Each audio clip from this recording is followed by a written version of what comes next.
আসসালামু আলাইকুম ওয়া রাহমাতুল্লাহি ওয়া বারাকাতুহু। প্রিয় শিক্ষার্থী ভাই বোনেরা, আশা করি তোমরা ভালো আছো। আলহামদুলিল্লাহ আমি ভালো আছি।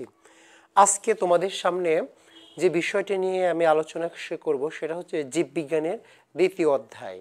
আমরা প্রথম অধ্যায় শেষ করেছি, আজকে শুরু হবে জীববিজ্ঞানের দ্বিতীয় অধ্যায়ের জীবকোষ ও টিস্যু আলোচ্য বিষয়। তাহলে আমরা আজকে শুরু করব কি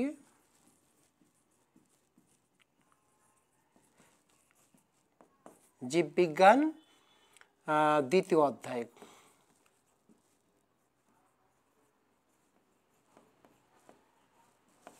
আজকে আমাদের আলোচনার বিষয় জীববিজ্ঞানের দ্বিতীয় অধ্যায়।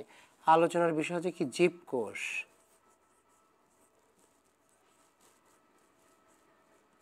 জীবকোষ ও টিস্যু। ঠিক আছে, আমাদের এইটি বিষয় নিয়ে ইনশাল্লাহ আমরা আজকে আলোচনা করব। তোমরা খুব ভালোভাবে এই আলোচনাটা লক্ষ্য করবে। তো প্রথম হচ্ছে জীবকোষ। জীবকোষটা কি? আমরা জানি পৃথিবীতে এই বিশ্ব ব্রহ্মাণ্ডে যত জীব রয়েছে প্রত্যেকটি জীবই কোষ দ্বারা গঠিত। কেউ জীবকোষ ছাড়া গঠন হতে পারবে না। জীবকোষ কি আমরা জানি, তো জীবকোষ হচ্ছে জীবদেহের একক। জীবকোষটা কি? জীবকোষ হচ্ছে জীবদেহের একক। ঠিক আছে, কোনো বিজ্ঞানী এই জীবকোষকে জীবদেহের গঠন ও জীবজ ক্রিয়াকলাপ বা কার্যকলাপের একক হিসাবে বর্ণনা করেছেন। তাহলে কি বললাম যে কোনো বিজ্ঞানীগণ এই জীবকোষকে জীবদেহের গঠন ও জীবজ ক্রিয়াকলাপের একক হিসাবে বর্ণনা করেছেন। যেমন আমরা দুজন বিজ্ঞানী নাম বলতে পারি, যে বিজ্ঞানী লোই, কি বললাম, বিজ্ঞানী লোই এবং সি কেভিজ।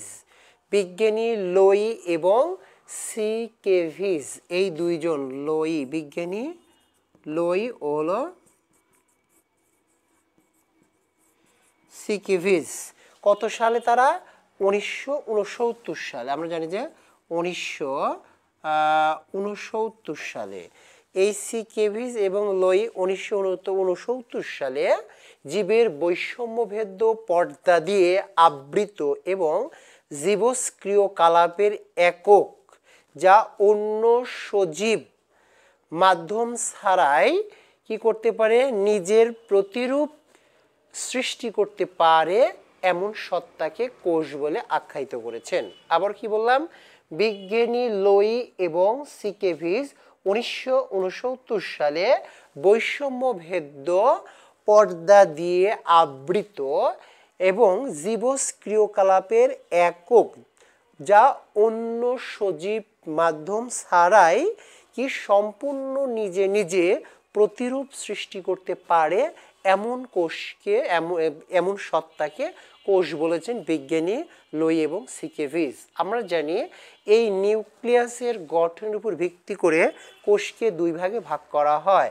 নিউক্লিয়াসের গঠনের উপর ভিত্তি করে এই জীবকোষকে দুই ভাগে ভাগ করা হয়। একটা হলো নিউক্লিয়াসের গঠনের উপর ভিত্তি করে, ঠিক আছে, দুই ভাগে ভাগ করা হয়। এটা আদি কোষ আর হলো প্রকৃত কোষ। আমরা কি বললাম? আদি কোষ। আর 2 নম্বরে হলো কি আমরা জানি এই প্রকৃত কোষ। এটা নিউক্লিয়াসের উপর ভিত্তি করে, ঠিক আছে, এই নিউক্লিয়াসের উপর ভিত্তি করে জীবকোষ দুই ধরনের, একটা হলো আদি কোষ, দুই হলো প্রকৃত কোষ। আমরা এই দুটি কোষ নিয়ে ইনশাআল্লাহ জানবো। আদি কোষ কাকে বলে আমি একটু সংজ্ঞাটা বলে নিই। আদি কোষকে বলা হয় প্রাককেন্দ্রিক কোষ বা প্রোক্যারিওট। আদি কোষকে আবার কিন্তু প্রাককেন্দ্রিক কোষও বলা হয়। কি? প্রাককেন্দ্রিক কোষ, ঠিক আছে, একে কিন্তু প্রাককেন্দ্রিক কোষ বা প্রোক্যারিওটা বলা হয়। প্রোক্যারিওটা মনে রাখতে হবে যে আদি কোষকে বলা হয় প্রাককেন্দ্রিক কোষ বা প্রোক্যারিওটা কোষ। তো এরপর আমরা এই সংজ্ঞাগুলো জানব। তো আদি কোষ কি? যে সকল কোষের সুগঠিত নিউক্লিয়াস থাকে না। কি বললাম? যে সকল কোষের সুগঠিত নিউক্লিয়াস থাকে না, কিন্তু এদের আদি নিউক্লিয়াস যুক্ত কোষ বলা হয়। মনে রাখতে হবে আমরা সংজ্ঞাটা যদি এইভাবে বলি যে যে সকল কোষে কোনো নিউক্লিয়াস থাকে না এবং এই সকল কোষের নিউক্লিয়ার পর্দা দিয়ে আবৃত থাকে না, এ সকল কোষে মাইটোকন্ড্রিয়া, প্লাস্টিড, এন্ডোপ্লাজমিক রেটিকুলাম ইত্যাদি অঙ্গাণু উপস্থিত, তবে রাইবোজোম উপস্থিত আর ক্রোমোজোমে ডিএনএ থাকে এমন কোষকে বলা হয় কি কোষ? আদিকোষ। তাহলে আদিকোষ কাকে বলা হয়? যে সকল কোষের নিউক্লিয়াস সুগঠিত নয়, নিউক্লিয়ার পর্দা দ্বারা আবৃত থাকে না, কোষে কি মাইটোকন্ড্রিয়া, এন্ডোপ্লাজমিক রেটিকুলাম এবং আমাদের এই সমস্ত অঙ্গাণু থাকে, কিন্তু কি থাকে না, কিন্তু থাকে হলো রাইবোজোম, ঠিক আছে, এবং ক্রোমোজোমে কেবল ডিএনএ থাকে এমন কোষকে বলা হয় আদিকোষ বা প্রকৃত কোষ বা আদিকোষ বা প্রাককেন্দ্রিক কোষ বা প্রোক্যারিওটা কোষ, ঠিক আছে। যেমন উদাহরণ কি? নীলাভ, সবুজ শৈবাল এবং ব্যাকটেরিয়া।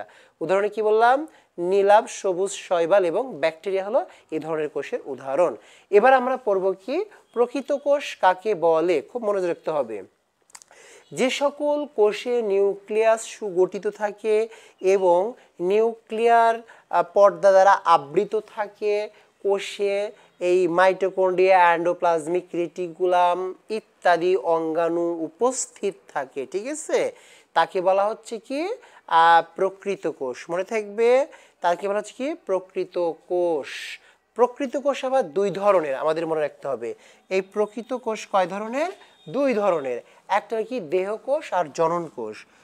একটা হলো আমার দেহকোষ আর দুই নম্বর হলো জনন কোষ। ক্লিয়ার? এক হলো দেহকোষ, দুই হলো জনন কোষ।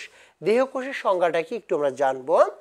যে সকল কোষ বহুকোষী জীবের দেহ গঠন এবং মাইটোসিস পদ্ধতিতে দেহকোষ বিভাজিত হয় এবং দেহের বিভিন্ন অঙ্গ এবং প্রত্যঙ্গ গঠনে অংশ নেয়, তাকে বলা হচ্ছে কি কোষ? দেহকোষ। আবারও বলছি, যে সকল কোষ বহুকোষী জীবের দেহ গঠন এবং মাইটোসিস পদ্ধতিতে জীবকোষে বিভাজিত হয় এবং বিভিন্ন দেহের বিভিন্ন অঙ্গ প্রত্যঙ্গ গঠনে বিশেষ ভূমিকা পালন করে, তাকে বলা হচ্ছে কি কোষ? দেহকোষ। ক্লিয়ার? আর জনন কোষটা কি একটু আলাদা। আমরা জানি যে যৌন প্রজনন এবং যৌনক্রম, যে সকল কোষের যৌন প্রজনন এবং যৌনক্রম দেখা যায়, ঠিক আছে, এমন জীবের জনন কোষ এদের মিওসিস পদ্ধতিতে জনন ও মাতৃকোষে বিভাজন ঘটে। ক্লিয়ার? তাহলে জনন কোষে কি হচ্ছে? মিওসিস পদ্ধতিতে এদের জনন মাতৃকোষে বিভাজন ঘটে। আর একটা জিনিস মনে রাখতে হবে যে এই অপত্য জনন কোষের ক্রোমোজোমের সংখ্যা, কি বললাম? অপত্য জনন কোষের ক্রোমোজোমের সংখ্যা মাতৃ জনন কোষের ক্রোমোজোমের সংখ্যার অর্ধেক থাকে। ক্লিয়ার? তাহলে জনন কোষে কি বললাম? জনন কোষ হচ্ছে যে সকল কোষের যৌন প্রজনন এবং যৌনক্রম দেখা যায়, অর্থাৎ এমন জীবের কি আমরা জানি যে জনন কোষ দেখা যায়, এদের মিওসিস পদ্ধতিতে বিভাজন ঘটে। এক্ষেত্রে কি বলতে হবে যে জনন কোষের ক্রোমোজোমের সংখ্যা মাতৃকোষের ক্রোমোজোমের সংখ্যার অর্ধেক এমন কোষকে বলা হচ্ছে জনন কোষ। তো সুপ্রিয় শিক্ষার্থী বন্ধুরা, এই আজকের আলোচনার বিষয় তোমাদের জন্য ছিল যে এই জীবকোষ কাকে বলে, জীবকোষ কত প্রকার ও কি কি, তার কিছু আলোচনা। এইটুকু আলোচনা তোমরা ভালোভাবে আয়ত্ত করবে। এখান থেকে তোমাদের প্রত্যেক বছর পরীক্ষায় আসে, এবারও আসবে ইনশাল্লাহ, ভালোভাবে প্রস্তুতি নেবে।